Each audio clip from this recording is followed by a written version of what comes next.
Hello, and welcome to What We Do in the Moonlight, where it's not a phase to keep your entire identity drywalled in the wall.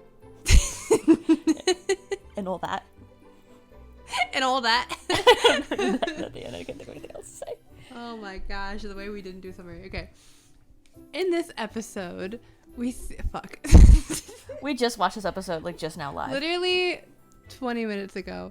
In this episode, we see Colin Robinson slowly become, not even slowly, very rapidly become his true self again. Nadia and the guide struggle to keep the nightclub open and attempt to burn it down.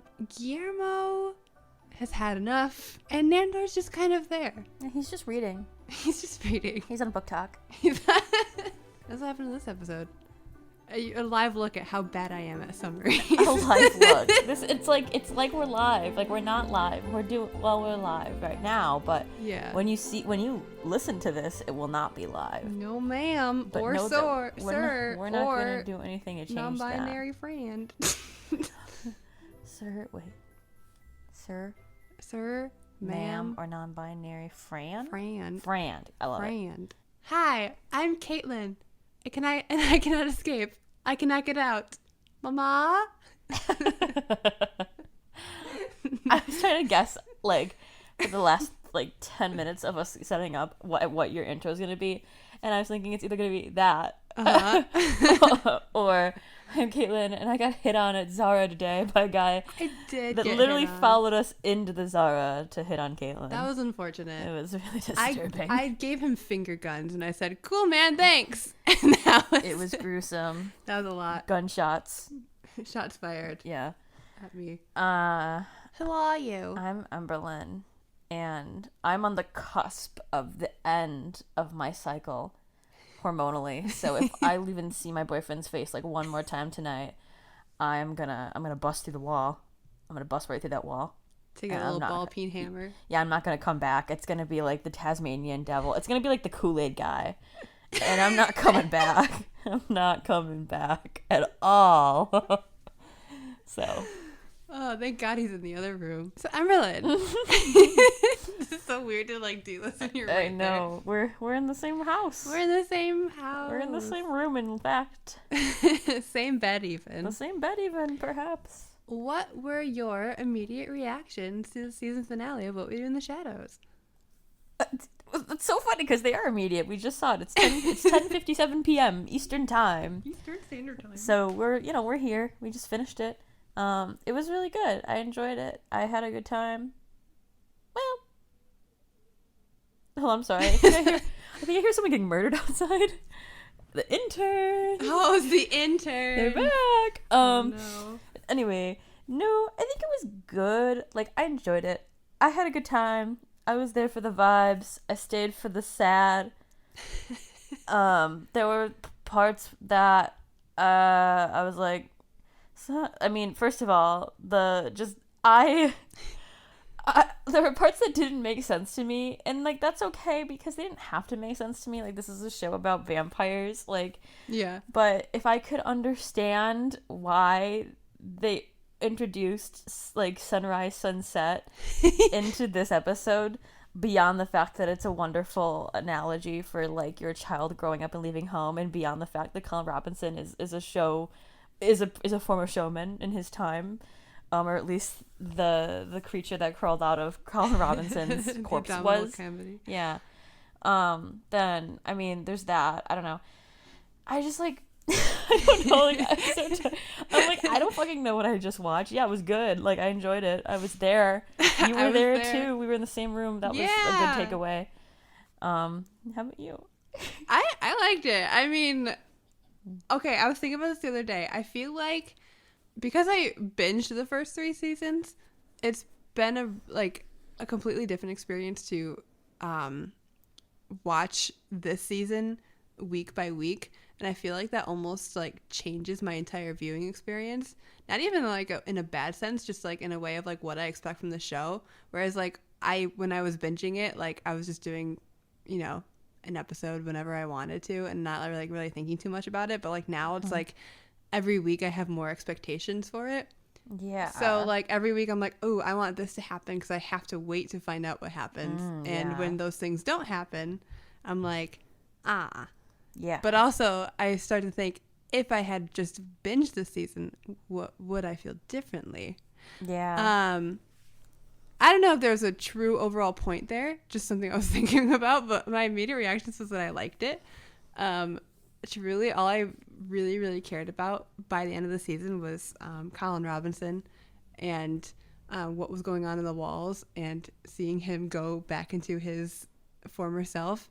And I got both of those, which I was very happy about.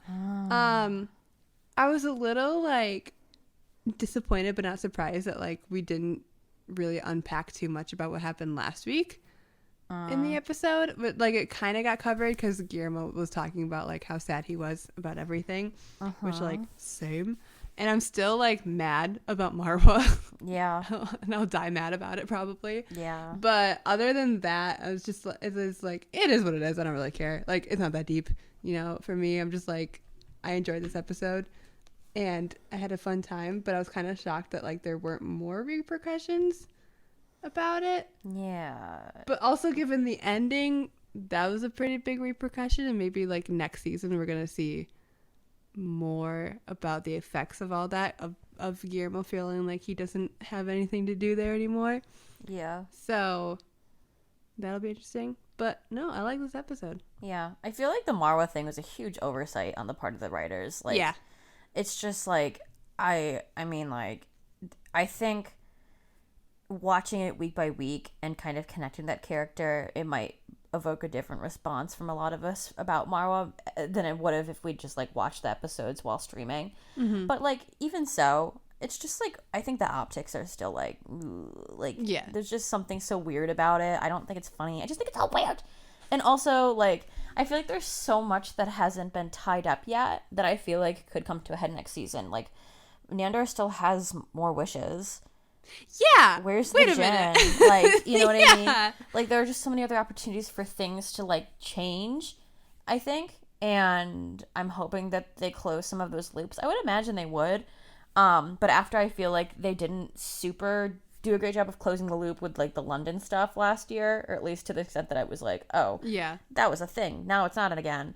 I'm like, my expectations are kind of like 50-50, but yeah, I feel like Colin Robinson's arc was great. I'm so happy to have him back. I'm so happy. It made the show feel a lot closer to its roots again, and I kind of miss that. Yeah. Like, I like that the show is growing and changing, but I really did miss the thing that makes it good, and that is Colin Robinson. Yeah. So what was your favorite part from episode 10?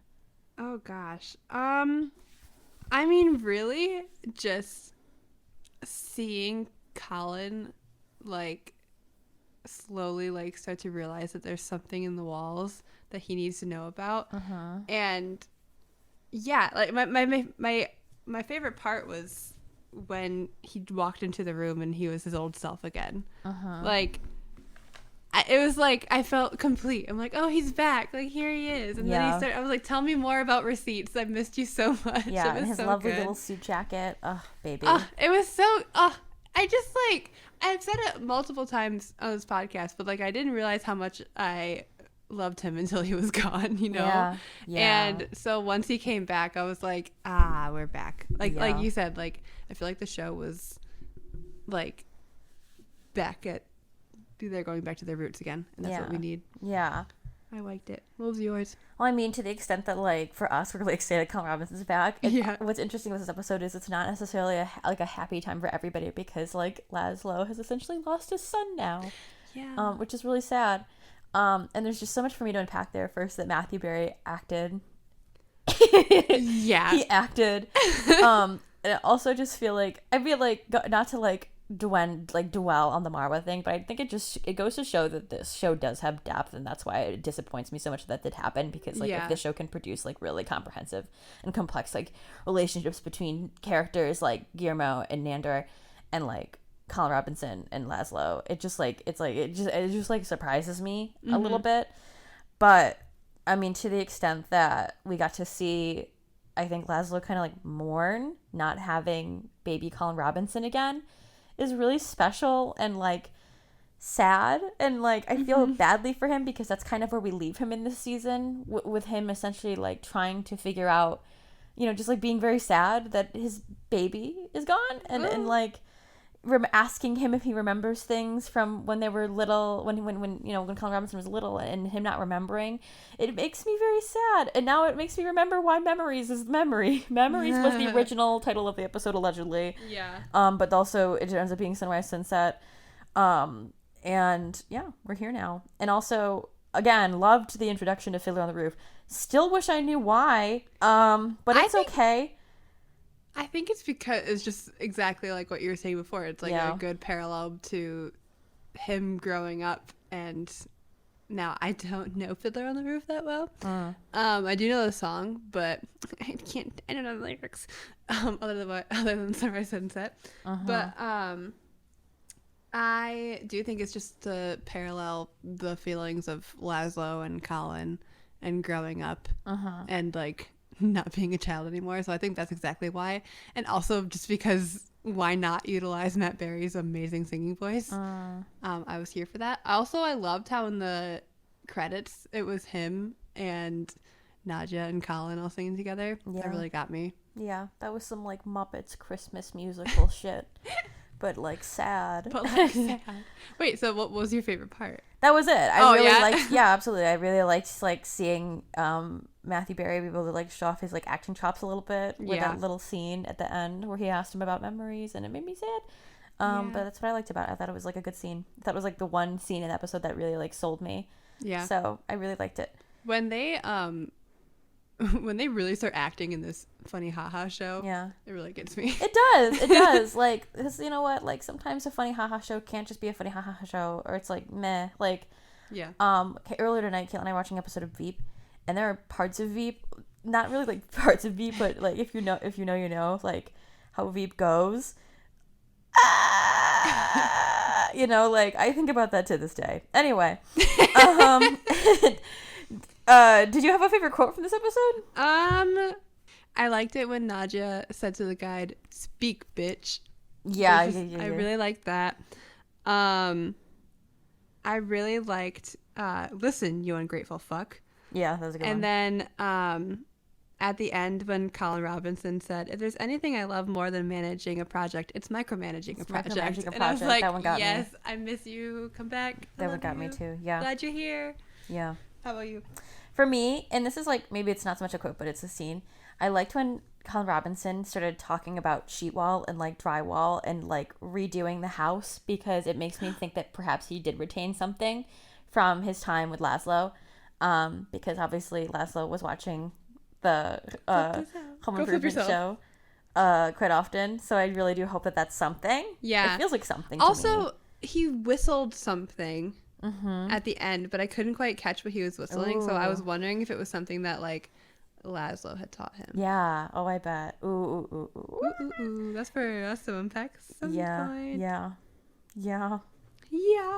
It's funny, like, because we were not like sleeping on this episode. It's like, what are your favorite quotes? I don't know. I just watched it. Yeah, I just watched it, and like, I usually would take notes, but we usually have like visuals was sitting on my phone, and I was nowhere to be found. I was missing in action. What is a song you would sing while you play the piano and mourn the loss of your energy vampire son and his memories? Let me consult my Spotify. I got one. So mine is Slipping Through My Fingers by ABBA. Stop! Because oh my God. Obviously, like, honestly, it would have made more sense, in my opinion, for them to use that song to call back not only just to Colin Robinson's show tune, but also to Mamma Mia from earlier in the season. And I think that they should write that down because I'm really clever. Yeah. I think you should write for the show. I think so too. Well, on that note, I'm going to say When She Loved Me from Toy Story 2. Because it makes me sad. Also, when I first heard that song, when I was however old I was when Toy Story 2 came out, I remember like knowing, like, I felt sad, but not quite knowing what that feeling was. Big adult sad, yeah. Yeah. And, like, I remember, like, staring at the movie and being like, I don't like this at all. Yeah, it was truly the first time I felt depression. When somebody loves you. Oh, no. Don't do that to me. I don't want to think about that. Weirdly enough, another one is like Father and Son by Cat Stevens. Which, fun fact, for some reason in Guardians of the Galaxy 2, when they play that song, I get really fucked up in the head. Yeah. Like, not so much now because of, Christopher. But, that's the love is still there.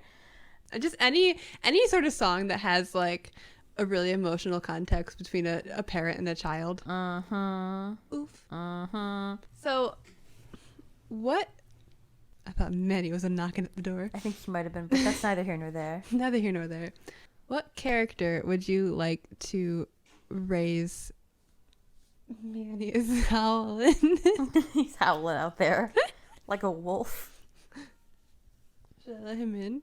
Yeah. Yeah. He's just gonna bring his toy in here. Oh, okay. He needs to make the world know who he is. Did you bring him in? Well, Manny has now entered the chat. Manny.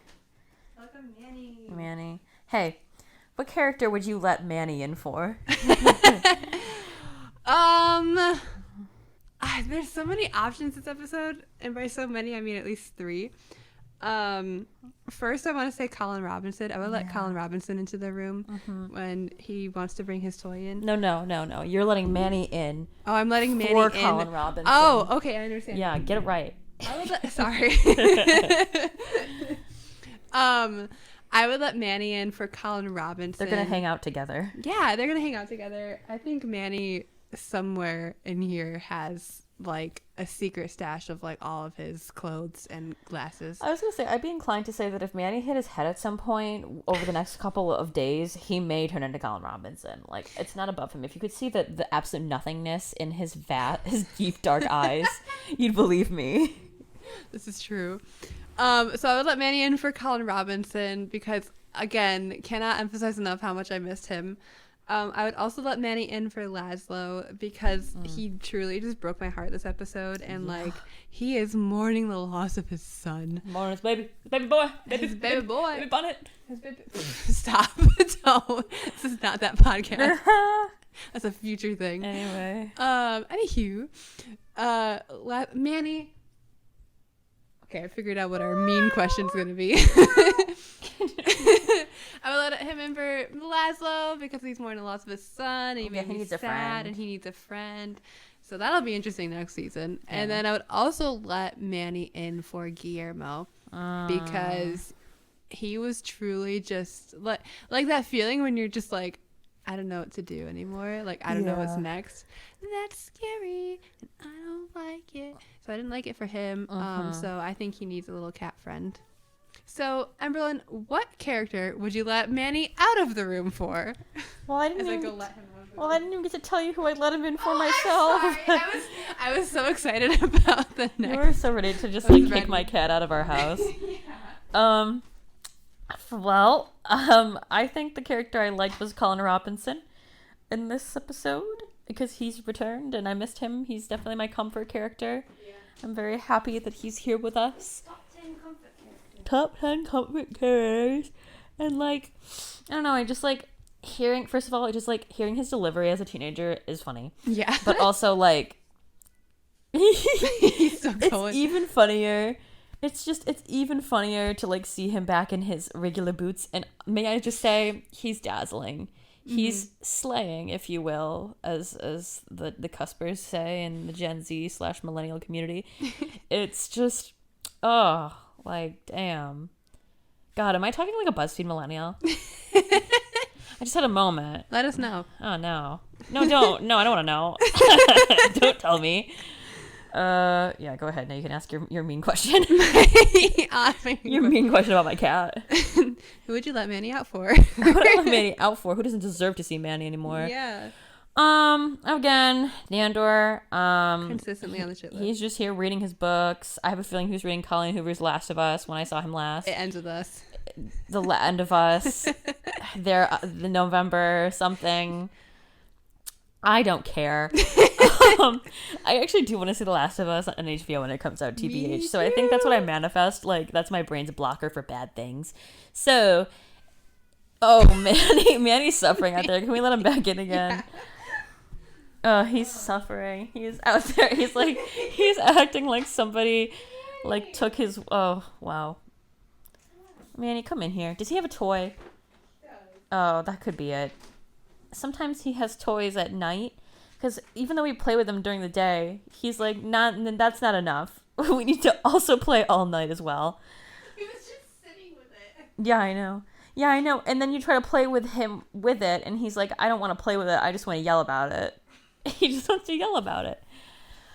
So that's the thing about my cat. Manny, he likes to carry a toy around and meow loudly. But then, like, when you try to play with it with him, he's not into it. He just likes to scream about it. And I've learned that this could very well be because cats like to show you how to hunt, and that's why they're howling so much when they have the toys, is because they want to show you how to hunt and teach you. Is he just mad that we're not listening to his lessons? Yeah, he's kind of mad about that, I can imagine. See, Colin Robinson, once again, he's an energy vampire. He's draining us because he's trying to get us to learn how to hunt, which I certainly do not want to do. Manny Petty. Manny Potemkin. Potemkin. Manny Potemkin from Criminal Minds. Oh, okay. Hit Broadway star and star of Inigo Montoya from For the Princess Bride, Manny Potemkin. Oh, that's but his name is Mandy. But we're doing puns on my cat's enough. name. Okay, remember that. Enough. Ask me a question. All I've been doing is asking you questions. I know. Anyway, why are you here? Why are you still in my house? But likewise, you did already. You were supposed to tell me why you don't like about who's mean. Who do you not like? Nandor. Same. Yeah.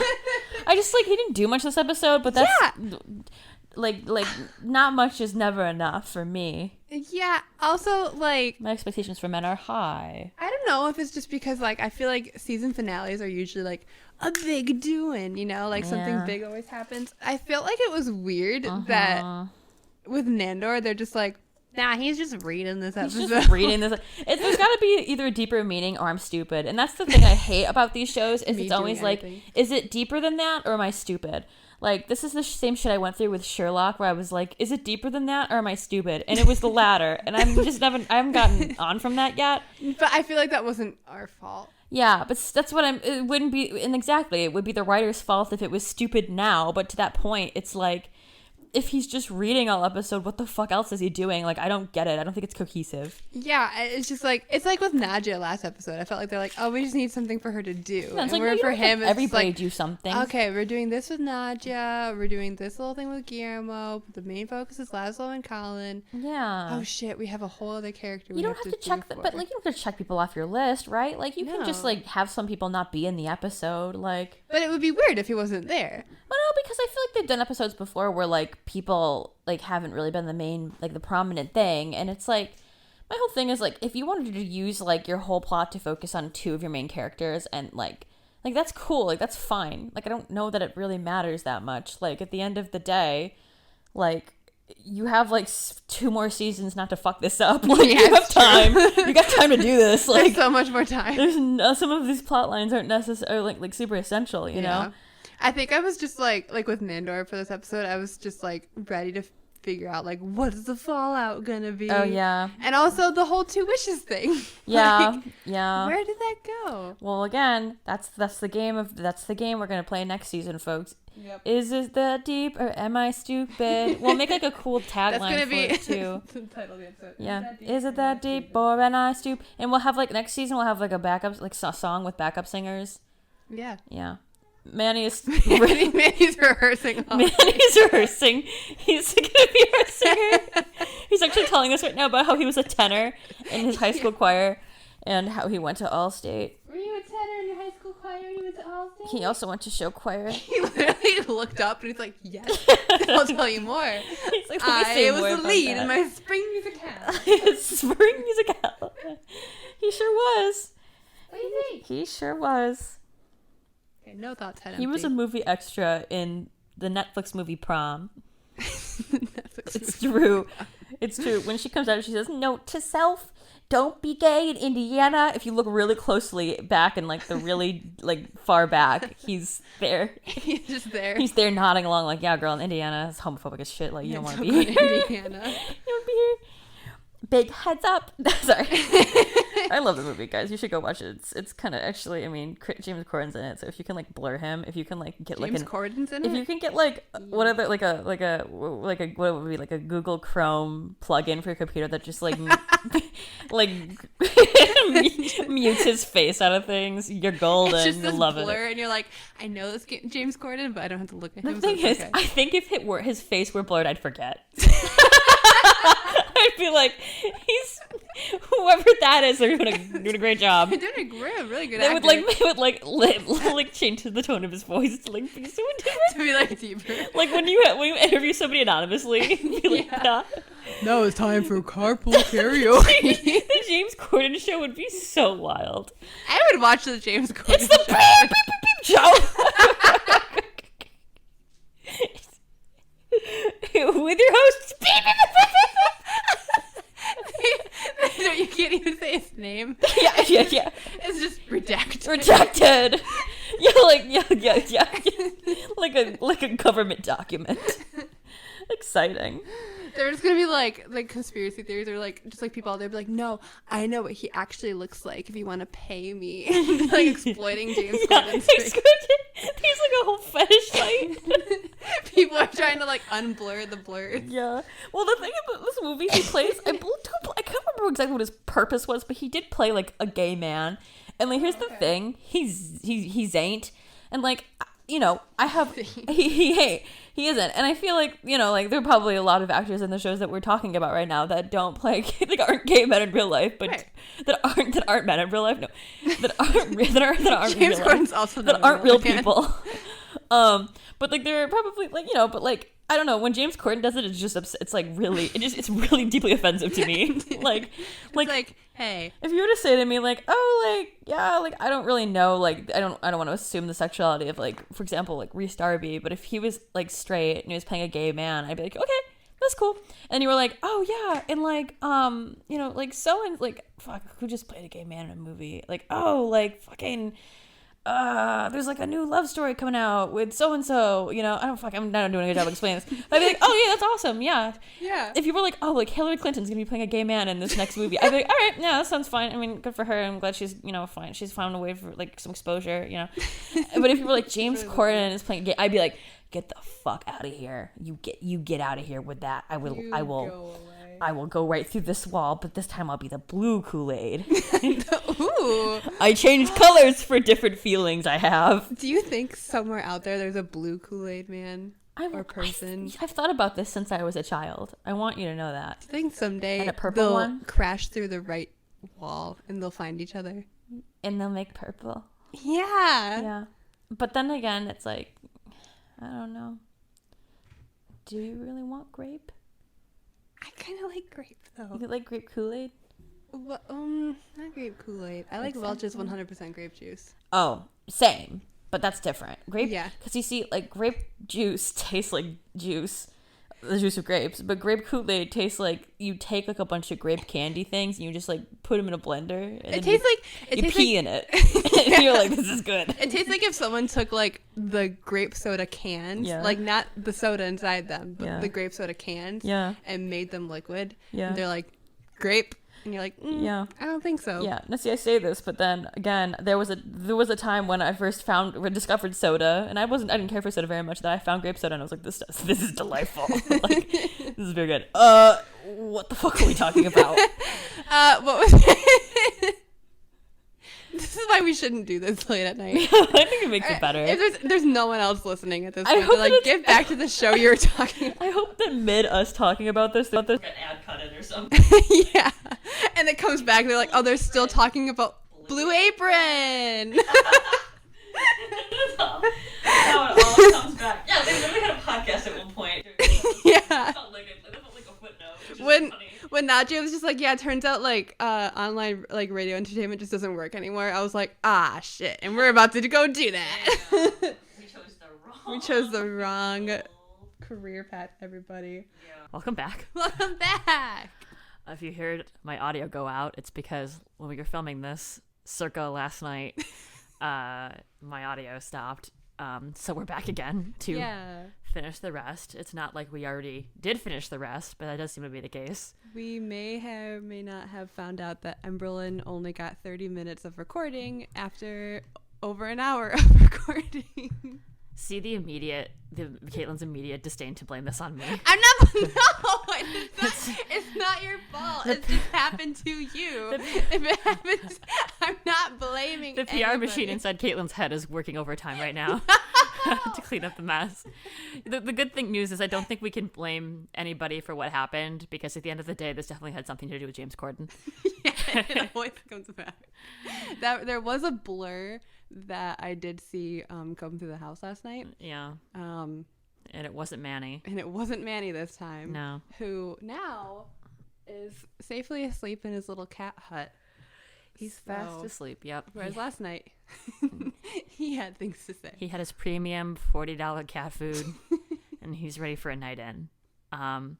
So, Caitlin. Yeah. When we left off, we were talking about our peaks for this episode. What was yours? My first peak, not to go on about Colin Robinson, but please do. I'm going to. Please do. My first peak was the fact that he was, back in his final form, baby. Like, yes. Seeing him, like, not only, seeing his eyes glow for the first time in an entire season. Thank you so much for joining the chat. Not my fridge going on. Literally the moment we start filming, it's been quiet all day.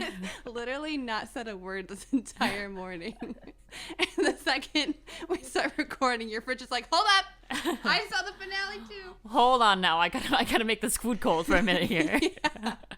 All right, so you know what? You're just gonna hear that. It is what it is. But yeah, when we saw Colin's eyes glow for the first time in an entire season, I got so excited. I think I squealed. Just like seeing him come back.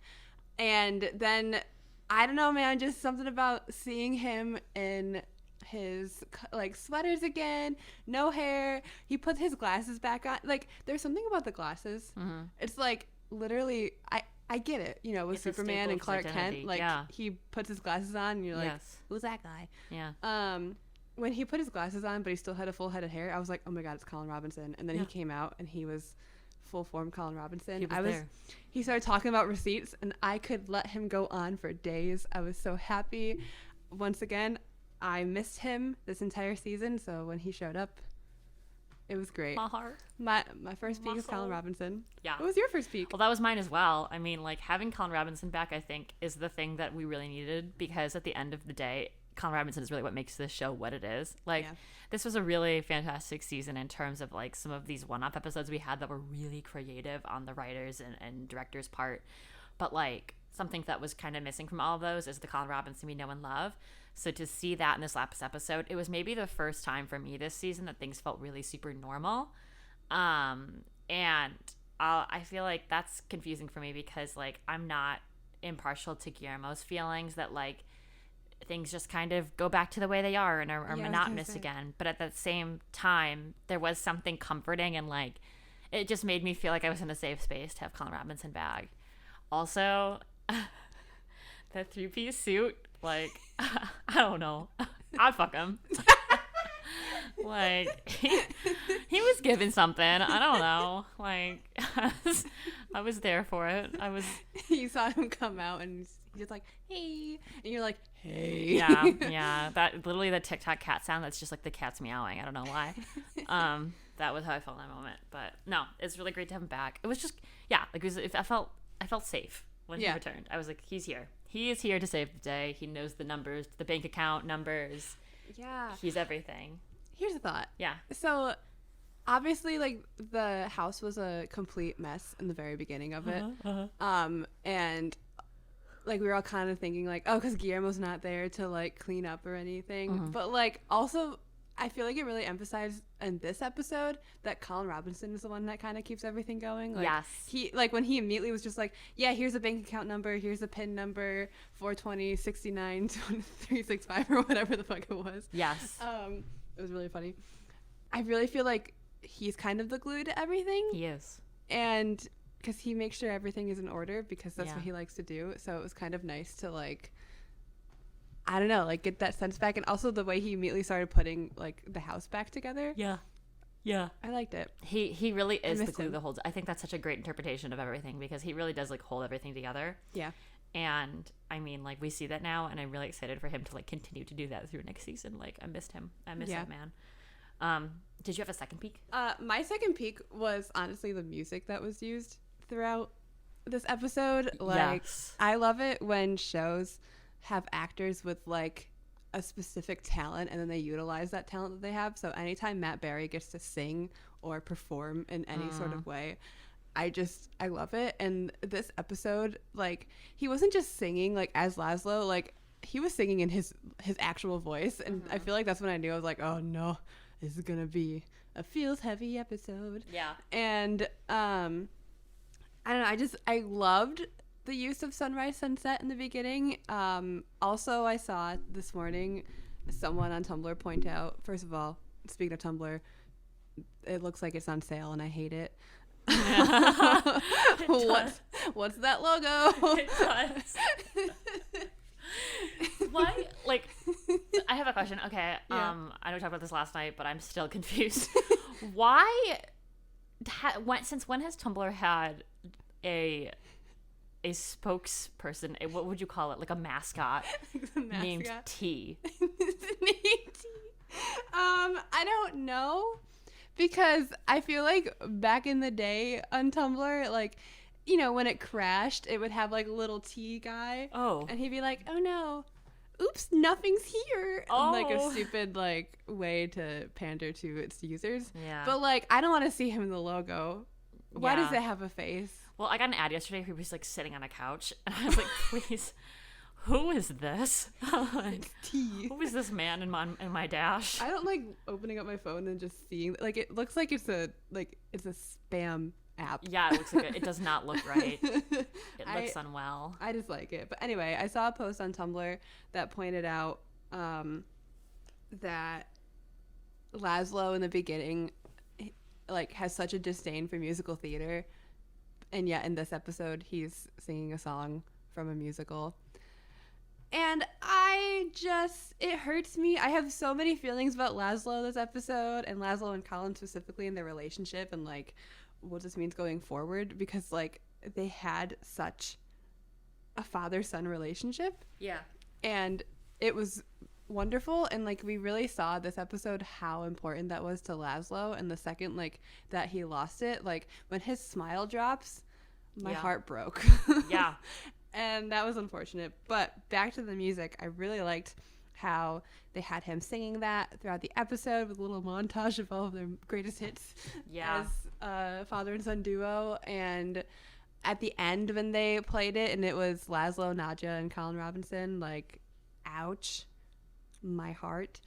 But yeah, I feel like it really adds depth to the show in a way, because it's like, on the surface level, this is a show about terrible vampires and the choices that they make, but also like when we see when actors act on the show, oh, it really gets me. And Matt Berry also deserves an Emmy for his performance in this episode, because wow. Yeah. He really brought it home this episode, because of like, I feel like, maybe we talked about this last night, but it does feel like Matthew Berry's portrayal of Laszlo in this episode does show you that the writers have the capacity to create really in-depth storylines. Yeah. Which is maybe what makes the Marwa thing so disappointing. Yup. But also is what I think makes me like this show, is that it does have the capacity for the really serious storylines despite being like a funny haha show. And I feel like that's what we should... I like that. Like, that's what I want from my show. I want to come to it to expect more from my comedies. Like, not to say that comedies... Like, we can have comedies that don't take themselves too seriously, but just that, you know, I expect writing that's cohesive and thoughtful and makes me feel something. And I really appreciated that about this episode and about Laszlo and his storyline with Colin Robinson, specifically. And I really hope they don't drop that next season. Like, I hope that comes back in some way next season, because it's important. Like, yeah. it's like they formed this special bond, and they already were forming this special friendship as friends when Laszlo learned that Colin was going to pass away in season 3. So I want to see a continuation of that friendship. Well, yeah, that's why I loved the ending of, not the ending of season 3. I mean, I liked it. I thought it was hilarious and insane. Yeah. But, like, that's what I loved about season 3 was that, like, as I'm watching it, I was like, oh my god, like, Laszlo and Colin friendship unlocked. Like, this is great. I love this so much. Right. And then, like, when you get the added layer when Laszlo, like, reveals, like, he's dying and he's going to die today, and he looks so genuinely sad about it, I was like, oh, wow. This guy who usually, like, doesn't take anything seriously is really sad. Hi, Right. Bishwaz. Vishwas is joining the chat to get his tacos. Vishwas is not leaving the chat. Bye. Bye, Vishwas. We really have the kind of setup in this house that it looks like we live in such a small apartment that it really does look like the set of like a 1990s sitcom where it's like someone comes in through one door and then exits out another really quickly. It's like an episode of Friends. Yeah, and you're deeply convinced that there's nothing on the other side of that door. Which happens to be my logic because he's definitely going to the prop person who's going to hand him his bag of tacos and then he's going to come back in and say something really catchy like, hey, gang. Woo! That was the audience cheering for Vishwas's return. Yeah. Vishwas, wait. Have you seen Friends? Yeah. Who are you in Friends? Yeah. Chandler? That's bold, but okay. All right. Ross. I would say Ross because you're kind of a pain in the ass. I was going to say Ross, but I also feel like Manny is kind of Ross. Yeah. Yeah, I think Manny's Ross. I'll give you Chandler. You deserve it. Yeah. You can be Chandler when you're nice and not at all like annoying and ripping into a piece of taco. Hey, shut the door. Yeah. Everything around here. He's Ross because he just like refused to shut. He just would not. He not refused per se. Man is very hungry and was very intent on eating his tacos. Yeah, so much so that he wouldn't shut the door and instead decided to rip open the bag while we're filming. Yeah, he's cool. Does that make me Rachel? Technically, I feel like you're Monica. I'm definitely more of a Monica. A Monica looking for her Chandler. Am I right, guys? Anyone out there wanna pop off since things aren't going? It feels like things aren't going super well here with Ross, my brother. Oh, no. I feel like I should put in some full disclosure that like I actually do really love my boyfriend, but What was your second peak? My second peak was probably, I thought about this for a long time last night and then this morning, and I think it is still in the fact that Guillermo like leaves finally. Like I wish I'd got that from last episode because I think that's kind of where that plot line belongs. But and like it is interesting to me because, well, that's more of a valley, but it was interesting to me where Guillermo's anger was kind of centered. He was like, oh, like nothing ever changes around here. I'm going to leave. When I do feel like it maybe should have been centered more toward Nandor, because when he's talking about the fact that like, oh, like my boyfriend fell in love with himself, I was like, but why? Yeah. And for what? So I think it was interesting that when we did see Nandor, he was reading a book. And then when we didn't see him, we didn't get to see him react to Guillermo leaving. And I feel like that might be a big plot line next season.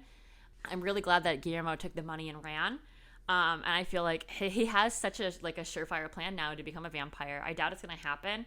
But it was something that I found myself thinking like a couple of months ago, which was like, why not just go to Derek and ask him to turn you into a vampire?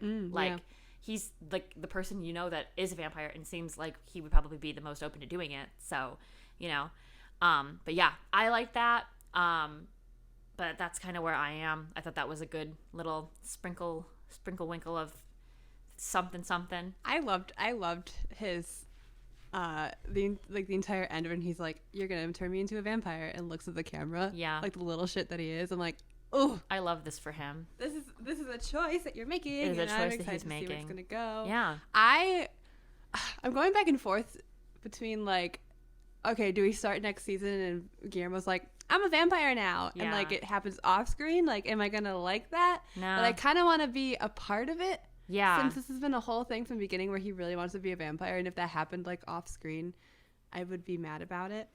I don't know. I don't know where they're gonna go with it, or if it's actually gonna happen, or if it's somehow gonna turn into a storyline where because he left and if he comes back and he's just like demands to be a vampire, like what does that mean?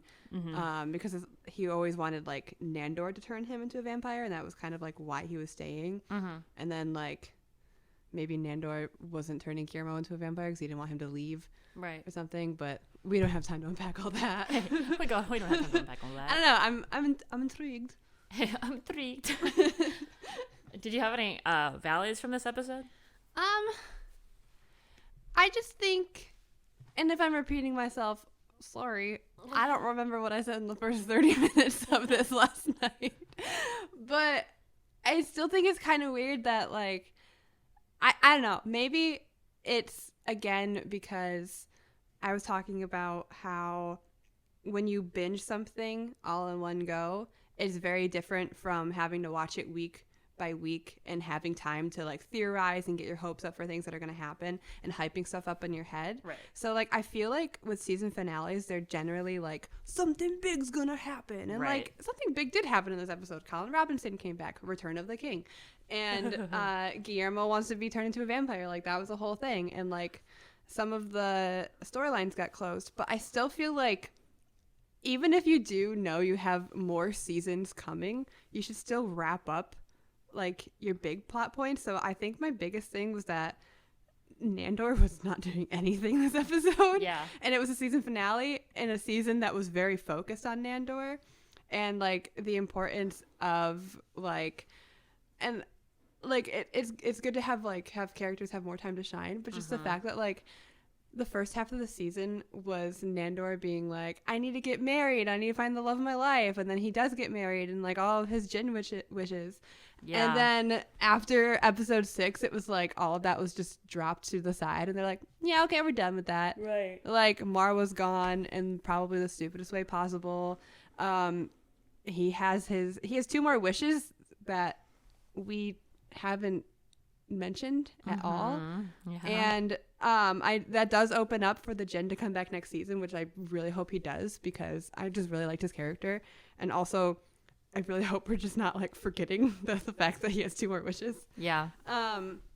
Also I'm like scared and intrigued to see how Nandor is going to use it. Like, is Guillermo going to be like, I'm a vampire now, and Nandor be like, no, I wish that you weren't. Oh yeah. Oh, I could totally see that actually. Yeah. So that would be interesting to see. Yeah. But ultimately, like, yeah, my valley was just like, what was Nandor doing this entire episode? Right. He was reading. What's Nandor thinking about? Yeah. Like, I wanted to see more of like the consequences of his actions from last episode, which we kind of got by Guillermo saying like, oh yeah, Mar was gone and my boyfriend fell in love with himself now. And I'm just like, again, like you said, okay, but why? Yeah. It was Nandor's fault. And like, you're still okay with just like being there. Right. And like being, I don't know. I wanted to see more fallout and consequences, but instead Nandor was just chilling. Yeah, just reading a book, which being a book talk kind of girly. Funny. No, yeah. But also I did want more from that, and as the season finale, I was hoping to get more of his storyline from the season wrapped up, and we just didn't. So hopefully next season we'll get more of that. But yeah, it was just kind of like, and Nandor was there. Yeah, well, that was my valley as well. Is it did feel like this whole season centered around Colin Robinson and Nandor, and then for him not to have a super like relevant wrap up in this episode is weird. Like, I just felt like overall I really enjoyed the Colin Robinson plot line. But even with that, it did feel like the book was left, like a lot of books were left open and not very many were closed. Well, Nandor's reading them now. So. Like there was so much that happened in this episode that wasn't really cohesive for me. And like, I kind of left it feeling unsatisfied. And while I do think that plot, what would you call it? Not plot twists, but cliffhangers are really necessary to season finales.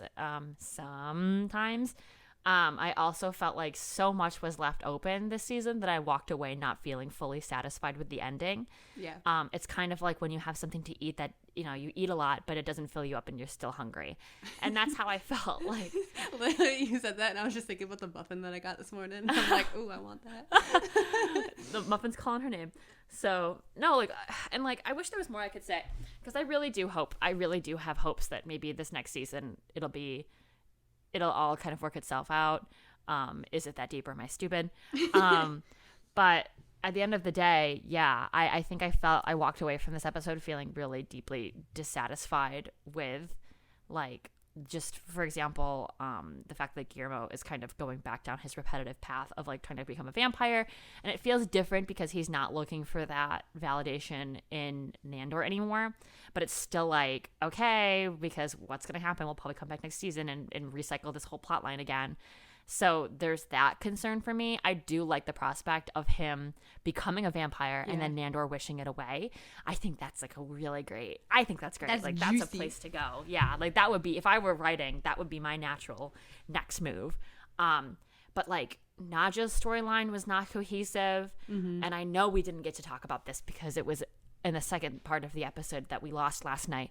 Right. But like Nadja's storyline was just so disappointing. Like I'm kind of like stomping my own foot on my on my own head, if that's possible. I'm very flexible right now because I mean I just feel like at the beginning of the season I kept talking and speaking praises about how well developed I felt like Nadja was as a character, but it felt like they really tore down all of that development in this last couple episodes, and I was really disappointed with the fact that they not only recycled that the club isn't working plotline twice, but it also felt like they didn't really know what to do with her character at the end, so they just put her somewhere on a shelf.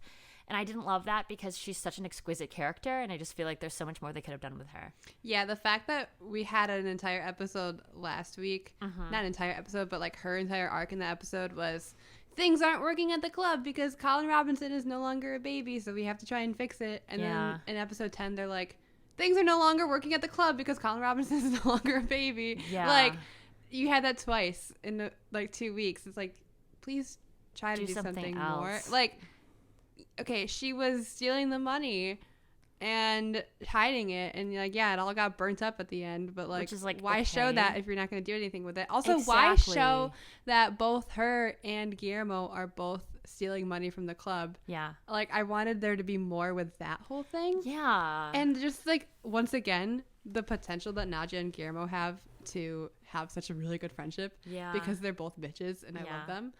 And like, I think they could be so much, and we saw that in the episode where Guillermo comes out, like where Nadja is like going along with his story. Like it was such a good like dynamic, and I think we need more from that. Yeah. And here's an idea: if Guillermo does become a vampire, I want Nadja and Guillermo to be vampire besties. I do too. I think that'd be great. I think that would be great as well. I would like that. Also, like, I think to your point, you asked this question that I think is really profound in this sense. That's like, why show something if you're not going to do anything with it? It's like Chekhov's gun. Yeah, it is. And it's cocked and ready to go. Yeah, well, absolutely. Absolutely, though. And it's like, there's a lot of things that I think were shown that maybe, like, because they're just such small things, the things that aren't going to come up again next season are just going to feel like loose ends untied. Mm-hmm. And that's why I think I walked away from this episode just feeling like deeply dissatisfied with the ending. Even like that, like that little like, oh, like he's looking the camera where Guillermo gives us. I was just kind of like, all right, because I mean, if you're gonna give me like a cliffhanger, I want to be on the wall. I want to be like drooling. I want to be like scraping around on the floor, like on my little cat nails, and like, like tearing up the furniture and eating it. Like, that's how I want to feel about my cliffhangers. And in this case, I was just kind of like, all right. Like, you got me. Like, I'm going to know. Like, here he goes. A good example of a good cliffhanger was, I feel like, the season 3 cliffhanger, because that was so good, because you got, like, Colin Robinson is dead. Wait, no, he isn't. Now he's a baby, question mark? Yes. And then Laszlo putting Guillermo in the crate, shipped off to London, and then Nandor being left at the train station. Like, that's some good shit. Those were all things that I think we all loved and we could work with, for a hiatus period. And that's awesome, but then it has to pay off in the next season, and just like... And it didn't, and it didn't, like... I know, like, maybe this isn't the show to like, I don't know. Like, I really wish we saw more of their time apart. Yeah. And because I feel like that was such a big thing. And like when they all came back, like nothing else happened. Like part of me was just like, okay, we're just moving on, whatever. But then also like the part of me that really, really loves a good story is like, I want to know how that all affected you. Right. And right. also like, I feel like because they know they have 2 more seasons, it's just like, oh, they know that they're going to come back. Like, we'll give them this little tease of Guillermo becoming a vampire because we know they're coming back. Or like, yeah, Nandor still has 2 wishes, but you'll be back here next season. It's like, give me more reason to, though. Like, I'm going to. No, right. Like, I'm invested.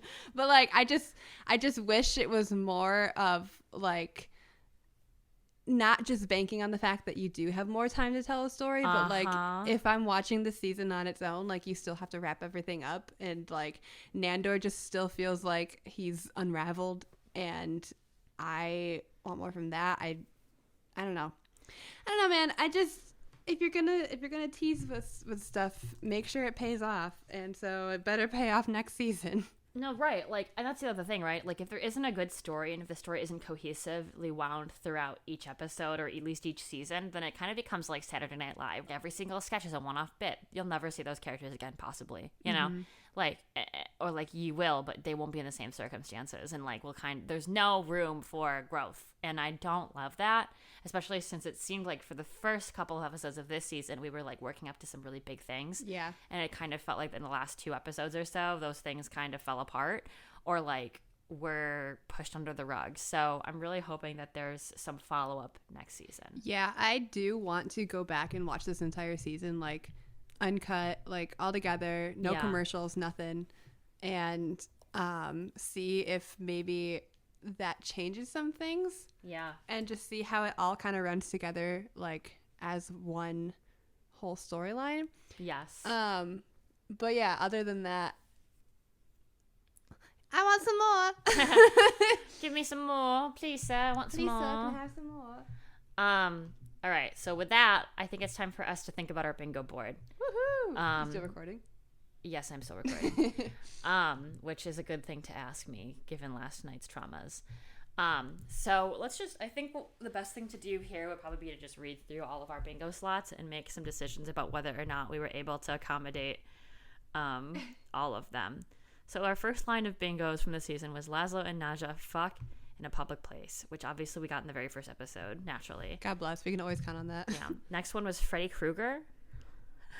Like, disappointed but not surprised. It was one of those, like, wouldn't it be cool if this happened? Yeah. And, like, knowing it's not going to happen, but still, when Thomas Standard showed up instead of Freddy Krueger, like, I was like, that could have meant something. I mean, if the Babadook was there, it's the least that we could do is bring me Freddy. Yeah. The wedding episode ends with a revelation that Nandor loves Guillermo. It did, in fact, but then it seems like that kind of, like, tapered off. You got what you wanted. Now go home.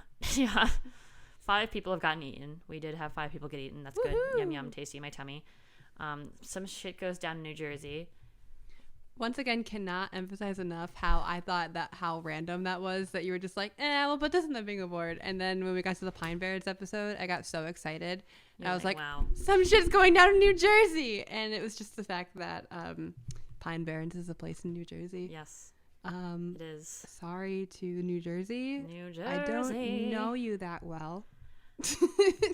When Colin Robinson returns, there's a catch. Like, he's an actual vampire. He's a different kind of vampire, an energy vampire or something. This didn't super happen, obviously. I am okay with it. No. There's not a catch, but I also still think there's a catch. But first, I just want to say that I'm glad that he's back to his normal self. Yes. And that nothing has inherently changed with him. Right. Because when they suggested in this episode where Guillermo's like, oh, he's still an energy vampire, it's just he's feeding off of our anger instead of boring us to death. I was like, cool, but I miss him and his long, boring talks. Like, I think that's just such a hilarious, like, bit, and it never gets old for me personally. Right. So yeah. When they suggested that, I was like, oh, I don't want him to just, because then, like, everyone's just gonna be angry all the time, and that's like, boo. But he didn't come back like that. He came back to his old self, but I think there is a catch. I think he will possibly remember I do think the things, because he, like you mentioned last night in the deleted footage, scenes. Yeah. in the deleted scenes of our podcast that will never see the light of day because they were in fact not recorded.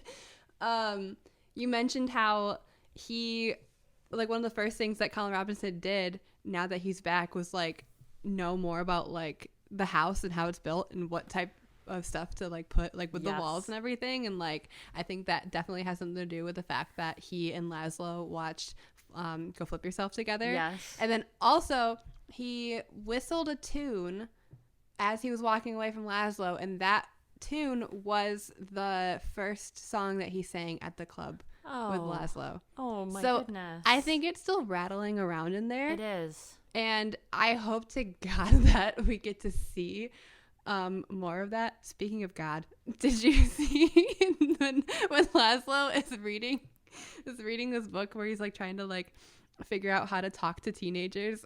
He's reading "Are You There, God? It's me, like Margaret." Or whatever but the God was crossed out. out. The God was crossed out. I did. I didn't catch that until I saw it again today, and I was like, "That's some really funny shit."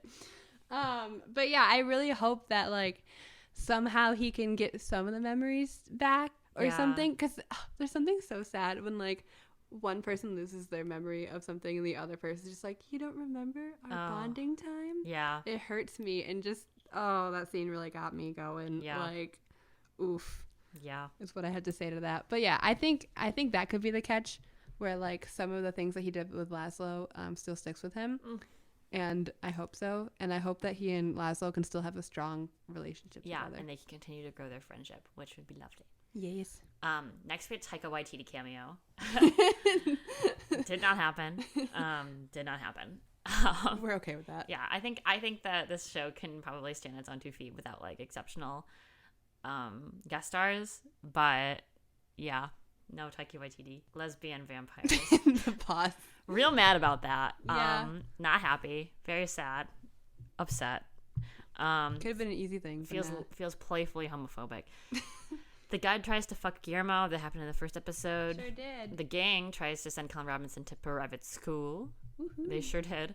Great episode. The National Vampire Council gets pissed about the nightclub. See, now that's something that I feel like could have been more of a storyline.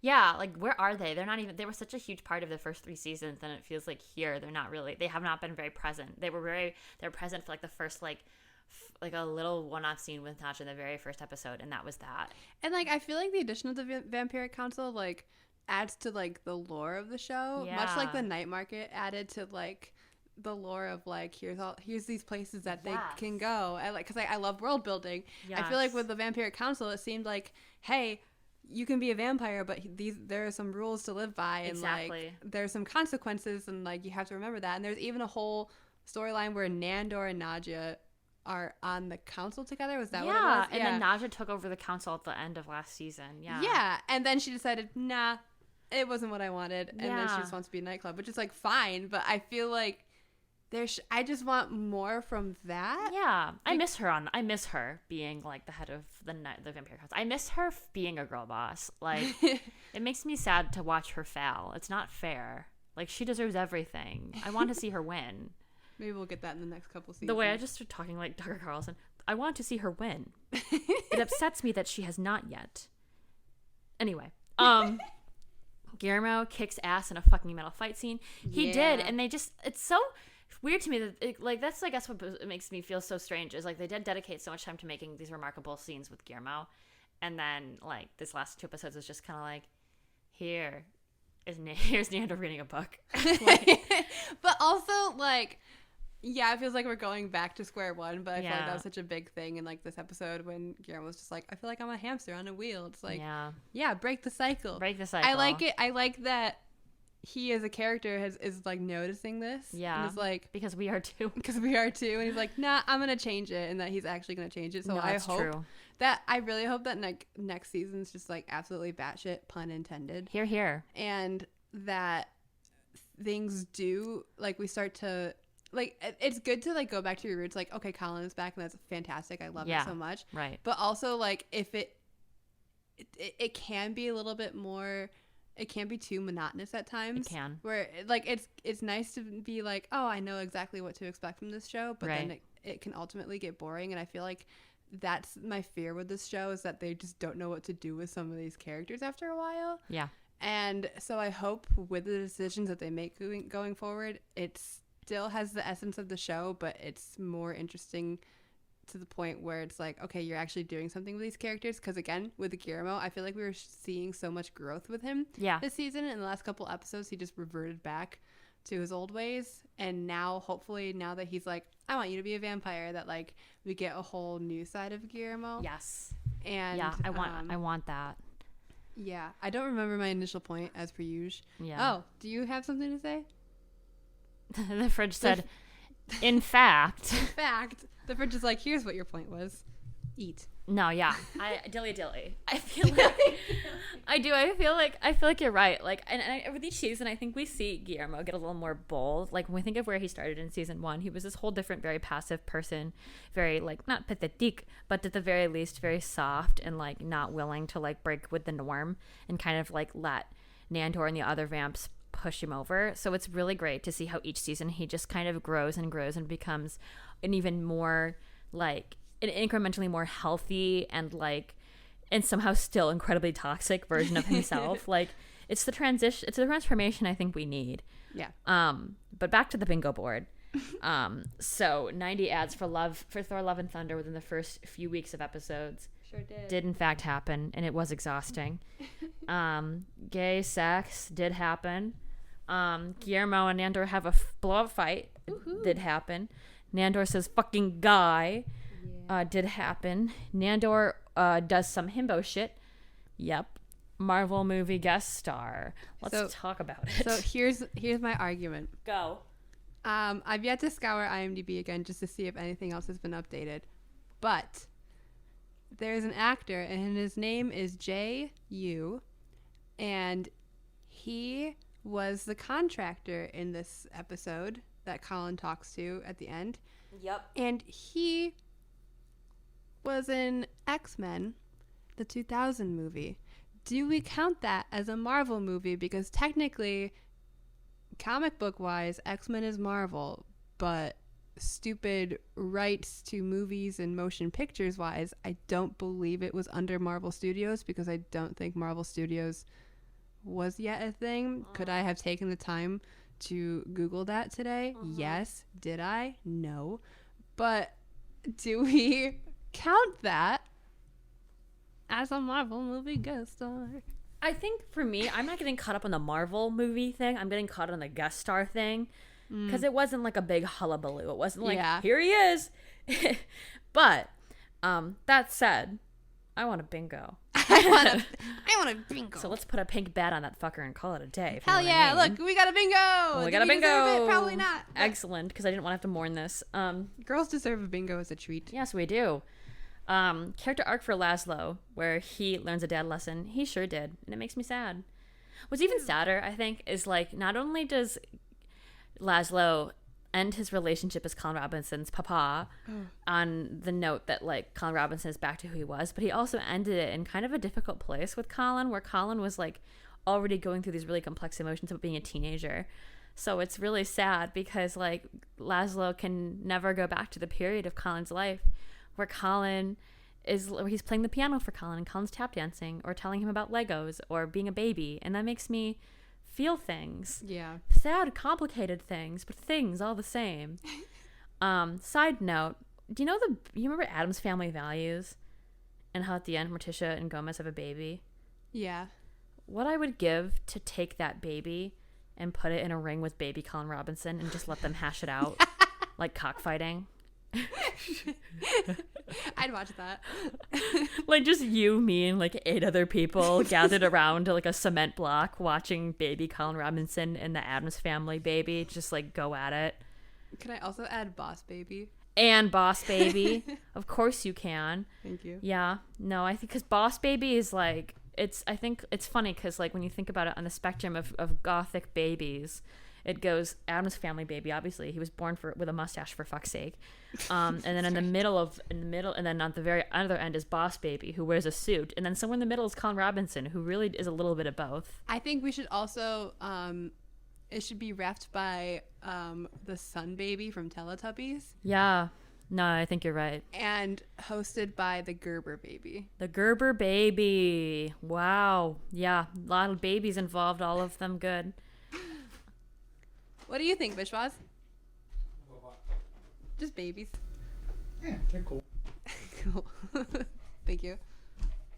Vishwas walked in here and made things so awkward because we were talking shit about him. We actually haven't started talking about the episode yet. We've just been talking shit about Yeah, this whole thing has been about... We've been talking about what kind of babies we want to eat you. Yeah. What kind of what? What kind of babies do you want to eat you? What kind of babies do you want to eat? Yeah, we're gonna put you down and we're gonna put you in like on a cement block, and then we're gonna like just trap you in there with some babies, and they're gonna take some time eating you. Our listeners gonna be like, poor Vishwas. You sound guys like are you so enjoy that. mean." You're like, ooh, sign me up. What do you think would win in a fight, Colin Robinson, like baby Colin Robinson, or The baby Addams from Adam's Family Values with the Oh, mustache. baby from Addams Family. Why? Oh, no question. Yeah, because like they're more, demonic or like more like monster-ish. Well, couldn't Colin Robinson like start talking about like linoleum folders and just like tire the other baby The to baby death? will get annoyed and then just like snap his neck or something. All right. fair. I see how that is. All right. For the last line, and let me say, we did not get any of these in the last line, We which really makes it didn't. the more laughable. Guillermo goes to therapy. No. That's funny. Colin Robinson plays Mark in Rent, which, I mean, I still think is a possibility. Like, I still believe could be probable, you know? Like, there's a chance there. I really do wish that we had, like, I know we had him performing at the nightclub, but I do really wish that we got to see him, like, use his theater chops. I did too. The gang goes to Disney World at some point. They did send the Wraiths to Universal Picture Studios, right? That was really funny. That was very funny. That was really good labor. I mean, I feel like on her part, for someone who didn't want them to unionize, sending them on an all expense paid vacation was probably the best move. Yeah. On her part as a boss. They deserve that. Thanks, Naja. Little Naja sees that Naja has met her true potential and pieces out. No. Because they didn't really know what to do with Naja at the end. No. And I can only hope that they give her a better story Yes. moving forward. They owe her that. They really do. And then finally, cult leader Jan returns. I still think that this is a possibility for the next 2 seasons. I'm not ruling this out yet because she did turn into a bat and disappear after murdering all those people. So, She did. yeah, I feel like her story's not over yet because most cult leaders die in their flames, and that did not happen here. But that said, we'll take our bingo and run with it. Yep. We got our bingo. questions asked, baby. Yeah. What was your favorite episode from this season? Oh, good question. I forgot about this. So for me, it was definitely Private School. Yeah. I liked that. I just really liked that episode. I love a good bottle episode.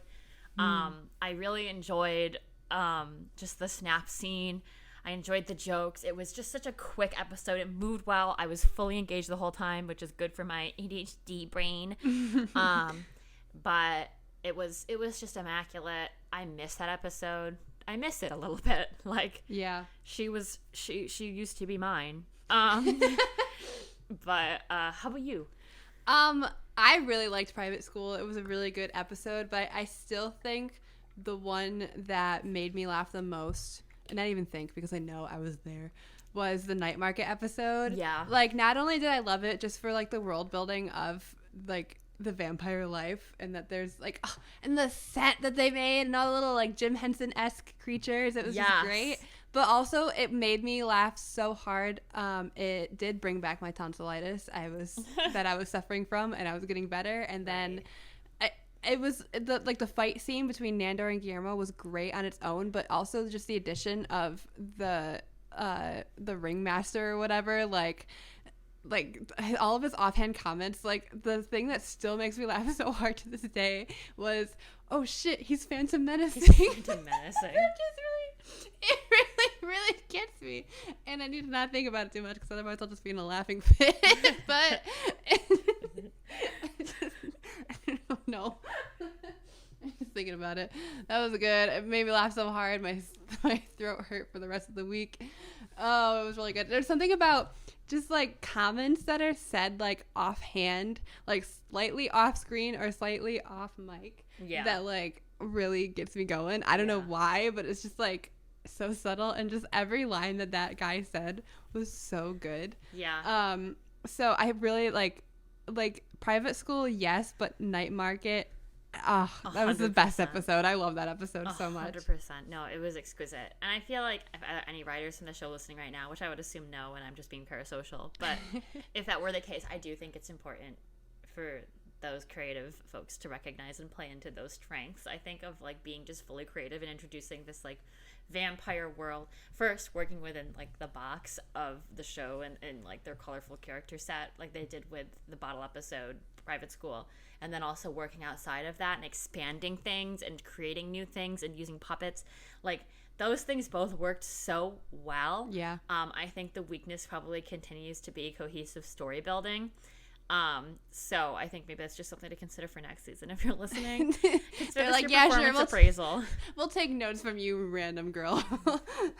And you should. I have a master's degree.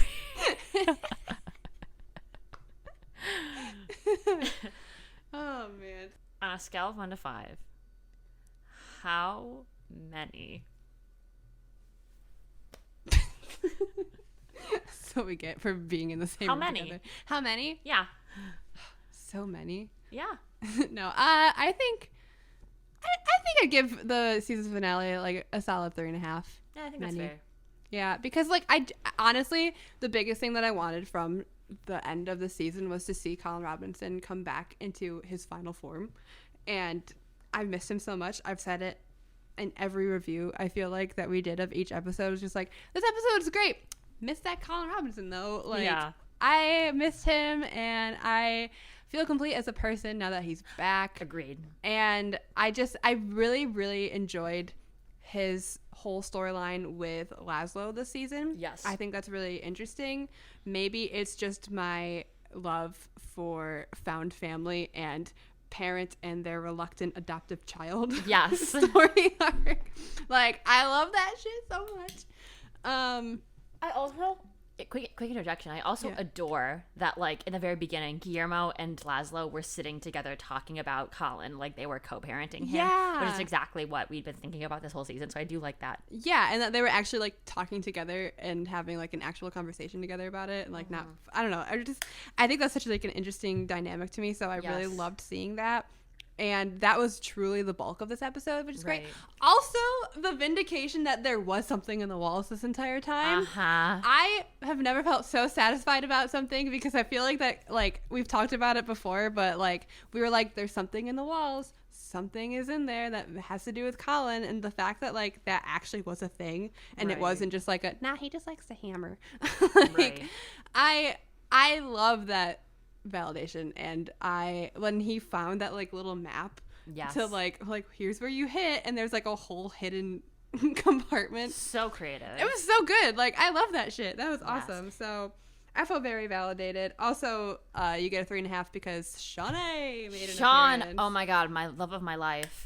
He was only there very briefly, but that's all I needed. I love that man from Long Island so much. He's a darling, and he was so lovely about like Colin Robinson like crashing his car. Yeah. He was such a sweetie about it. Like, oh, it's okay, son. Like, you know, trying to help them work through it instead of being like a douche about it. Like, yeah. Shawnee is, I mean, like, it's funny because when we first meet Sean, he's kind of like a dick to his wife and whatnot. But just because of how many brain scrambles Sean has had, he's become like the essence of healthy masculinity.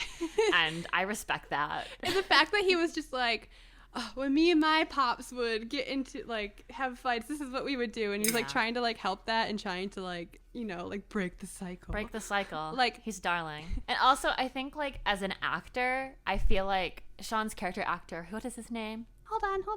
Let's find out. Let's find out together. I'll interject real quick to say that Caitlin and I have been thinking about Halloween costumes for this year, and we've been talking about like Naja and Laszlo and Nandor in the outfits from the Private School episode. We've been talking about like Steed and Ed from our flag music. We've talked about like a lot of different things, but I do think that explicitly Laszlo and Sean makes the most sense. 100%. 100%. We need to be Laszlo and Sean. Yes. That's our Halloween costume this year. It is. The actor is Anthony. I'm gonna butcher this, just like I butchered that entire sentence. Anthony Adamanuik? Oh. Atamanuik? Anthony. Oh yeah, okay. Anthony Atamanuik. Okay. Cool. That was close. Cool. I don't know why him. you're using me as a reference because I also don't know if I got it right. But you violently tapped on your computer, so I'm like, yeah, she's googling it. if the girl in the room is violently tapping on her computer, she's probably based. That said, no, I feel like he just did such a great job of portraying Sean in this episode. Like, he just has the range as well for some reason, and I love him like as a side character, and I'm really glad he's here. I'm glad want he's him going to to be here for pop the next up. couple of years. I adore him. Yeah. Continuously. And also, just back to your point about Colin Robinson, I do love that scene because of the music explicitly. Like, you talked a lot about music in this episode, and they used this symphonic piece, and I don't know what the intention was for that, but it did remind me a lot of, like, the climactic piece of some documentaries. Like, it was, like, very on brand with, like, what it means to get to, like, the really, like, tense piece of a documentary, and that's what was really going on. It was like Colin Robinson finding out who he was, and there was this music in the back. It was just really cool. Yeah, I thought it was awesome. I enjoyed it. Yeah. What did you rate? What did I? How many? How many? So I said 2.5. And I just gave it a low rating because it wasn't like my favorite. It wasn't my favorite season finale, and I just overall walked away feeling very empty. Not empty like. Real like I didn't take my antipsychotics today, but like empty like like there was more that I was hoping for, and my expectations were kind of like disappointed, which could be a me thing, but also I do feel like this whole season like had so many really really great episodes, just like so impressive in terms of scaling and like jokes, like character writing.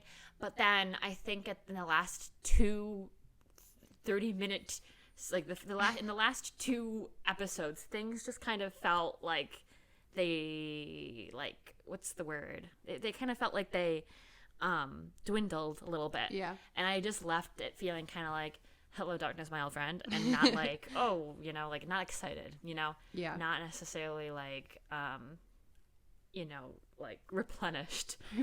So with that in mind, 2.5 for me, because I think that this episode, while it didn't give me the violent rage that last week's episode did, was still kind of on the same level of like, okay, what now? But that said, I will praise like the very few like bits and bobs that we just talked about that you gave it a little higher rating for, Caitlin. So I'm with you still on those. What would you rate this season as a whole?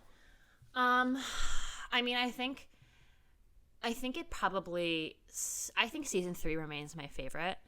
Yeah. I do think like just with where we were going, like what was going on that season, like the direction the show was going in, I was really excited about that season. And at the end of this season, I'm not really feeling that way. That said, I feel like, strangely enough, this season has some of the best episodes overall in the show's history. Yeah. So it's weird for me to say, but I do feel like just because this last 2 episodes was just they were just so anticlimactic. I think that maybe there's a little internal work that needs to be done in terms of like building that story to get it back to where it needs to be in season 5. But that's where I am. How about you? I very much, with the exception to like how I felt about like these last 2 episodes, I really do feel like this is like one of the better seasons. Mm-hmm. I loved it so much. Right. Like out of 10, I'd probably give it an 8. Yeah. And you lose 2 points just for the last 2 episodes, and it really is all because like the entire first half of the season, like you're building up to all of these things, and then they just kind of fell flat. And I don't want to be like, oh yeah, but we still have 2 more seasons. Like you still need to wrap some stuff up. Like, yes, Colin's entire thing was kind of like one of the main focuses, but like I'm still like feel weird about Nandor's entire thing just being kind of just like, okay, and now Mara was gone, and now he's reading now. Like we don't, it's whatever. as if we didn't just spend like an entire season like focused on that. Yeah, so exactly. I know that there's gonna be more of that to come, but I still wish that it was more like it was. I just wish that it was wrapped up better. Me too. This season. So, but like out of 10, I'd give it an 8. Yeah, I really did enjoy this season so much. I've had just a great time. Yeah. It's just a fun show that I like to watch, and I just think a lot of these characters just have such interesting stories and like so much potential that like I just love them. What? I'm so sorry. I don't want to do this to you. Do it. When you said it's just a fun show that I like to watch, it reminded me of what I love about this movie is it's just like a movie. Sorry, I have to go spit on Emberlin real quick. Sorry, I have to go lie to a Variety about firing you, and then let you share receipts that prove that I did not, in fact, do that. Well, I'm gonna go walk out of this interview because I'm no longer doing press for this. That's cool. I'm gonna leave my husband for you. I'm no longer using cell phones. You're no longer using cell phones? That's all I got. Because Chris Pine doesn't use cell phones. He doesn't? He just uses a flip phone. Yes, he really uses a flip phone. I love him. He's baby. I like him. He really is. Like, he is my little cherry pie.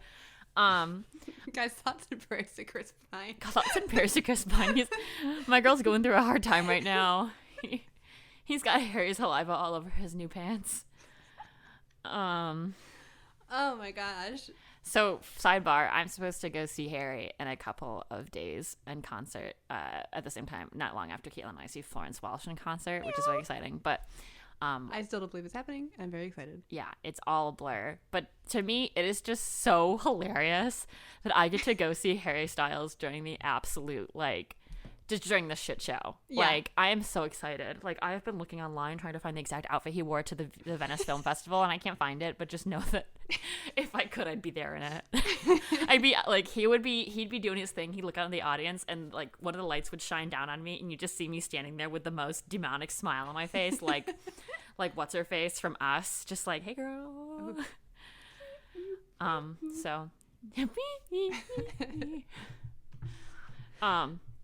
So yeah, we came out of the season with a bingo. No fully actualized Nandermo yet, but there's still time. We do have canon, but no. You know, sometimes I listen to myself talk and I'm like, what language am I speaking in? We do have canon. Yeah. We got canon. We got our blurbos from our shows. We got canon. Yeah, it's all going well. But yeah. So what I liked about the show was that it felt like a show. What I liked about this movie, was it a film or movie? What word did he say? I think he said movie. What I liked about this movie is that it really felt like a movie. Baby girl, I'm gonna go the way that Caitlin said to me the other day. She's like, when you leave that concert, you should, like, when you take a picture, like, posting pictures from the Harry concert, the Harry concert, you should post on your story. What I love about this concert is it really felt like a concert. It felt like a concert. Like, please, that's such a good thing to say. I think we should. I'm honestly starting to think maybe we should, like, watch Don't We Darling and do a podcast episode, like a one-off episode about it. I think we have to. No, I think you're right. So that's our show. That's our season. That's our season. Thank you so much for tuning in to What We Do in the Moonlight, a spin-off. I think it's weird to call this a spin-off because it's just our podcast. Yeah. Like, we're a book podcast, but we're slowly turning into, we actually have a lot more shows to talk about and a lot of big feelings to talk about. Yeah. So it was really fun doing reviews of What We Do in the Moonlight. What We Do in the Shadows. Yeah. Thank you for listening. A lot of you have come and for our What We Do in the Shadows reviews. I don't know how you stayed because I was struggling through that simple sentence. Yeah. So thank you for that. I hope you stick around for more because we have a lot planned. Yeah, and we have a lot of other content, like book related. And if you don't want to read any of the books that we're reading right now, you can just listen to us read them, and I feel like that's good enough. So yeah, you know, we're good enough for you. Yeah. So please come back. Yeah. But I've had a really good time doing this. Yeah. And if you have any suggestions for us about what you want to see us talk about next, you're free to leave them on our YouTube comments or on our Instagram or our Tumblr or just wherever the heck you want. and we'll get back to you. We thrive on feedback. Please, Yeah. I mean, be nice, Yeah. but like, tell us what you want to see. What do you want us to watch? What do you want us to read? What do you want us to do? What do you want us to do? It's just scratching my head. What do you want us to do? We don't know. We need help. But it's been fun. It's been fun. It's been fun, guys. Yes, join us for next season when Guillermo might or may not be a vampire. Who's to say? We'll see. All right. Sunrise. It always comes back to It our always prayer. comes back to that. Auto parts.